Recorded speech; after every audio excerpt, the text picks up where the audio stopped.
काय अर्थ यापूर्वी काय अर्थ राज्यामध्ये नव्हतं का? अर्थ खातं आणि अर्थमंत्री कोणाला पैसे देणार आणि कोणाला पैसे देणार हे अर्थमंत्री कसे ठरवू शकतात? आज काय चाललंय का या राज्यामध्ये? अर्थमंत्र्यांनी ठरवायचं कुठल्या खात्याला पैसे द्यायचे, कुठल्या आमदाराला पैसे द्यायचे, कुठल्या मंत्र्याला पैसे द्यायचे, कुठल्या कामाला पैसे द्यायचे. असा प्रकारचा अर्थसंकल्प असतो काय? अर्थसंकल्प फेब्रुवारी मार्च महिन्यामध्ये मांडला गेला. 5 ते 10% जास्त पुरवणी मागण्या असता कामा नयेत. परंतु आपल्या सरकारचं पूर्णपणे आर्थिक नियोजन बिघडलेलं आहे, आर्थिक शिस्त बिघडलेली आहे.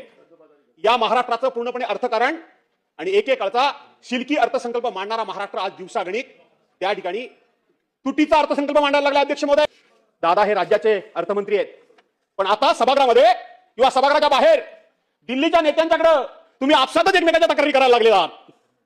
आपसातच भाजपवाले सुद्धा अर्थ खात्याबद्दल तक्रार करतायत. आज तुम्ही अशा पद्धतीने पैसे मांडताय आणि वाटेल तेवढे पैसे द्यायचे जाहीर करताय आणि दुसऱ्या बाजूला राज्याच्या डोक्यावर कर्जाचा डोंगर उभा करताय. पण माझं राज्य आर्थिकदृष्ट्या डबघाईस यायला लागलंय. करून करून काय करणार आहात तुम्ही? करणार काय? आमचं विकासाचं काम तुम्ही करणार नाही. पण अर्थ खातं हे सगळ्या मंत्र्यांनी सगळ्या सरकारने चालवण्याचं खातं आहे. कोणा एका मंत्र्यांनी चालवण्याचं खातं नाहीये. जवळजवळ 1.25 लाख कोटी रुपये 1.5 लाख कोटी रुपये तुम्ही या राज्याच्या डोक्यावर कर्ज तुम्ही केलं.